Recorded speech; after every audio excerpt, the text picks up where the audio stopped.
औज़ुबिल्लाहिमिनश्शैतानिर्रजीम बिस्मिल्लाहिर्रहमानिर्रहीम रब्बिश्रह ली सदरी वयस्सिर ली अमरी वहलुल उक़दतम मिन लिसानी यफ़क़हू क़ौली।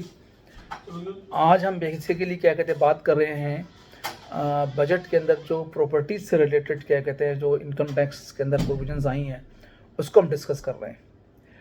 जैसा कि क्या कहते हैं आप लोगों को मालूम है कि जो प्रॉपर्टी सेल या परचेज़ होती है उसमें जो कैपिटल गेन अराइज होता है, और उसके पहले जो लॉ था वो ये लॉ था कि चाहे फाइलर हो चाहे नॉन फाइलर हो, अगर क्या करें उसकी होल्डिंग पीरियड 1 से लेकर 6 साल तक है प्लॉट की, फ्लैट की या कंस्ट्रक्टेड प्रॉपर्टी की, तो 6 साल के बाद जो है कोई विद होल्डिंग टैक्स नहीं लगेगा। ये प्रपोजल थी। अब नया प्रपोजल क्या कहते हैं ये मौजूद है कि जी अब जो प्रॉपर्टी की विद होल्डिंग पीरियड है उसको क्या कहते हैं ख़त्म कर दिया जाए, in respective of the holding 15% जो है फाइलर के ऊपर और 45% क्या कहते हैं नॉन फाइलर के ऊपर टैक्स लगा दिया जाए। और ये जो एप्लीकेबल होगा उन प्रॉपर्टीज़ के ऊपर होगा जो कि 1 जुलाई 2024 के बाद क्या कहते हैं परचेज़ की जाएंगी या सेल की जाएंगी, उनके ऊपर क्या कहते हैं एप्लीकेबल क्या कहते होगा। यानी कि the rate will be applicable on properties acquired on और आफ्टर 1 डे ऑफ जुलाई 2024। 30 जून तक जो है वो पुराना कानून चलेगा, 1 जुलाई से क्या कहते हैं ये कानून क्या कहते हो जाएगा। उसके अलावा क्या कहते हैं एक चीज़ और उन्होंने की है कि progressive withholding tax on transfer of immovable property क्या कहते हैं प्रपोज की है इस बजट के अंदर। यानी कि करंटली ये होता है कि जब कोई प्रॉपर्टी अगर परचेज करते हैं तो इमूवेबल प्रॉपर्टी के ऊपर जो है वो 3% फाइलर के ऊपर है और 6% नॉन फाइलर के ऊपर है। अब जो न्यू प्रपोजल आई है उसमें उन्होंने कहा है कि जी क्योंकि बहुत सारे लोग ऐसे हैं जो कि क्या कहते हैं अपने टैक्स रिटर्न्स को तो फाइल नहीं करते या लेट फाइल करते हैं या उस वक्त फाइल करते हैं जब उनको कोई प्रॉपर्टी के ट्रांजेक्शन क्या कहते करनी होती है उस वक्त क्या कहते कर रहे होते हैं। तो इसको डिस्करेज करने के लिए गवर्नमेंट ने क्या कहते ये किया है कि प्रॉपर्टी के लिए जो है वो स्लैब क्या कहते बना दिया उन्होंने।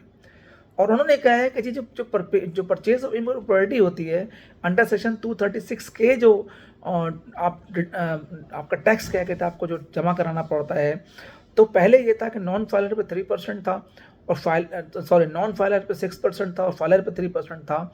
अब उसको इस तरह से कर दिया गया अगर प्रॉपर्टी की वैल्यू 50 मिलियन तक होती है, if the property value is up to 50 million, तो फाइलर के ऊपर वही 3% टैक्स लगेगा जो कि क्या कहते हैं पहले था। और क्या कहते हैं जनाब अली अगर क्या कहते हैं उसकी वैल्यू 50 मिलियन से 100 मिलियन के दरमियान होगी तो फाइलर पे 3.5% लगेगा, और अगर प्रॉपर्टी की वैल्यू 100 मिलियन से ज़्यादा हो जाएगी तो क्या कहते हैं ये लगेगा उसके ऊपर 4%। यानी पहले जो था कि जी कोई भी प्रॉपर्टी की वैल्यू हो फाइलर के ऊपर 3% टैक्स लगता था, तो इसको थ्रेशोल्ड बना दिया गया। वो थ्रेशोल्ड ये है कि अगर 50% की प्रॉपर्टी फाइलर परचेज करता है तो 3% मेंटेन रहेगी जो पहले से थी। अगर 50 से 100 मिलियन की प्रॉपर्टी क्या कहते हैं वो फाइल करता है तो वो जो है वो 3.5% टैक्स देगा, और 100 मिलियन से ऊपर की प्रॉपर्टी अगर वो बाई करता है तो उसके ऊपर वो 4% टैक्स देगा। इस तरह से इस दफ़ा एक नई रेजिम लेट या डिलेट फाइलर की भी क्या कहते हैं लगाई गई है। इसलिए क्या कहते हैं आप ये बहुत इंपॉर्टेंट हो गया है कि अपने रिटर्न्स को क्या कहते हैं टाइम के ऊपर क्या कहते हैं फाइल करें। अगर आप टाइम के ऊपर फाइल नहीं करेंगे और बाद में क्या कहते हैं अगर क्या कहते हैं प्रॉपर्टी को चाहे आपने रिटर्न फाइल कर दिया हो, आप क्या कहते हैं फाइलर हों, लेकिन अगर आपकी प्रॉपर्टी जो है वो लेट या डिले क्या कहते हैं फाइल हुई है तो 50 मिलियन तक की प्रॉपर्टी के ऊपर आपके ऊपर जो टैक्स लगेगा वो 3% के बजाय 6% लगेगा। इस तरह 50 मिलियन से 100 मिलियन के दरमियान जो प्रॉपर्टी है उसके ऊपर जो फाइलर की वो टैक्स लगेगा वो 3.5% के बजाय 7% लगेगा। और अगर 100 मिलियन एंड अबव प्रॉपर्टी अगर वो एक्वायर करता है परचेज करता है वो प्रॉपर्टी तो 236 का जो टैक्स है वो उसको 4% के बजाय 8% देना पड़ेगा। तो अगर किसी ने डिले फाइल किया इवन वो फाइलर है लेकिन अगर डिले फाइल करता है तो जो प्रॉपर्टी की परचेज के ऊपर टैक्स पे करना है वो डबल हो जाएगा।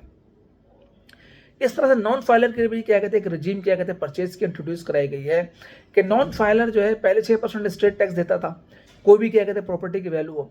अब अगर प्रॉपर्टी अप टू 50 मिलियन है तो 12% टैक्स देगा। अब अगर क्या कहते हैं उसकी प्रॉपर्टी 50 से 100 मिलियन के दरमियान है तो वो 16% टैक्स देगा। और अगर प्रॉपर्टी क्या कहते हैं वो 100 मिलियन से अबव है तो वो 20% टैक्स देगा।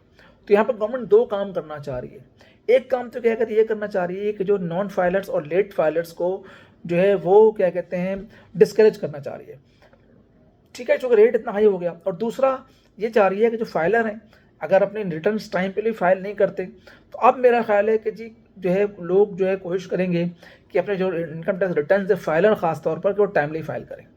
जो डिले फाइल करने के ऊपर उनको भी क्या कहते हैं पेनल्टी देनी पड़ रही है, और नॉन फाइलर है उसके ऊपर तो रेट क्या कहते हैं बहुत बढ़ा दिया गया है। इस तरह से जिस तरह से परचेज के ऊपर 236K का टैक्स था, आपको पता है कि सेल्स के ऊपर जो है 236C का टैक्स था कि 236C जो है वो अगर आप प्रॉपर्टी सेल करते हैं तो वो लगेगी। उस पर भी इन्होंने 3 कैटेगरी बना दी है, फाइलर की, लेट या डिलेड फाइलर की और नॉन फाइलर की। यानी अगर आप फाइलर हैं और 50 मिलियन की प्रॉपर्टी क्या कहते हैं आप सेल कर रहे हैं, तो जिस तरह आप परचेज के ऊपर 3% टैक्स दे रहे थे, इस तरह परचेज के ऊपर भी आप 3% टैक्स देंगे।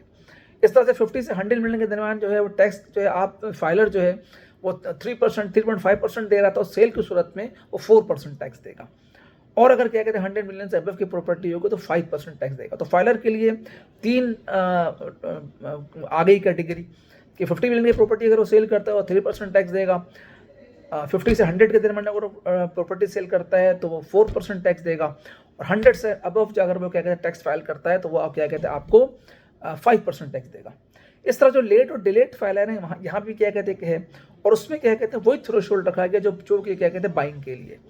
यानी कि आप लेट फाइलर हैं या डिलेड हैं तो आपको 50 मिलियन प्रॉपर्टी के ऊपर 6% टैक्स देना पड़ेगा, जो आपका परचेस पे भी आप देंगे।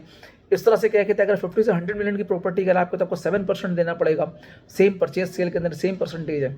इस तरह से क्या कहते हैं अगर आपकी प्रॉपर्टी 100 मिलियन से अबव है तो आपको 8% देना पड़ेगा, और ये भी क्या कहते हैं सेम।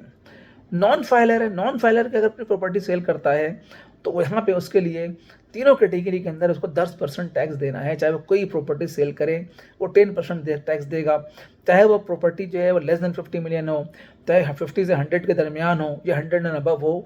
नॉन फाइलर के लिए स्टेट जो टैक्स होगा वो 10% होगा उसकी प्रॉपर्टी के ऊपर।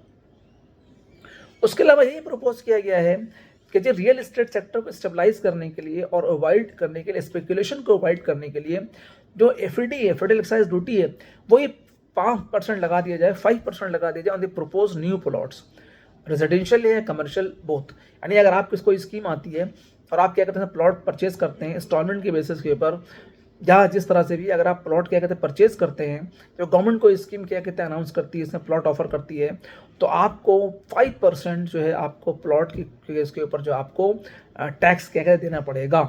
इस तरह से क्या कहते हैं कमर्शियल अगर क्या कहते हैं प्रॉपर्टी है उसकी कोई सेल कर रहे हैं आप, तो उसके ऊपर भी आपको 5% देना पड़ेगा। तो यहाँ पे बाइंग और selling whether it is commercial property और रेजिडेंशियल प्रॉपर्टी, और सेल में भी वेदर इट इज़ रेजिडेंशियल या कमर्शियल प्रॉपर्टी, आपको प्रपोज है कि 5%। तो इसमें ये ना सिर्फ ये कि इसकी वजह से जो है वो रियल इस्टेट की बाइंग और सेलिंग क्या कहते हैं कॉस्टली हो जाएगी, बल्कि स्लो भी, रियल इस्टेट सेक्टर को स्लो होने का भी अंदेशा है।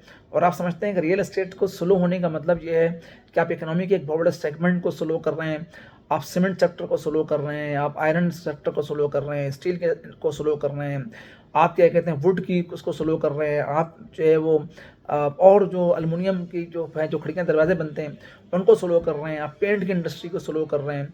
तो इसकी वजह से क्या कहते हैं ओवरऑल बहुत ज़्यादा हाई टैक्स रेट प्रपोज किए गए। इसकी वजह से क्या कहते हैं, लेकिन इससे एक बेनिफिट ये होगा कि जेन्युइन बायर जो होगा वही शायद क्या कहते हैं आए, जो अननेसेसरी लोग प्रॉपर्टी के अंदर इन्वेस्टमेंट करते थे, तो अब ये इतना लुक्रेटिव नहीं है कि आप इन्वेस्टमेंट करें, परचेज करो और सेल कर दें, जो कि तो फिर आपके पूरे जो प्रॉफिट मार्जिन है उसको ही खा जाएगा। तो हम यहीं तक अपने इस वीडियो को रखते हैं, चूँकि वीडियो हमारी रियल एस्टेट से ताल्लुक़ ही थी। तो उम्मीद है कि आपको ये लेक्चर क्या कहते हैं हमारे पसंद आएगा, और आपको जो जो प्रपोज टैक्स मेजर्स हैं उसको समझने में, रियल एस्टेट के ऊपर उसको आपको समझने में क्या कहते हैं आसानी होगी। तो अगर आपको हमारे वीडियो पसंद आई है आपको, तो हमारे चैनल को लाइक भी करें और सब्सक्राइब भी करें। Thank you very much. अल्लाह हाफिज़।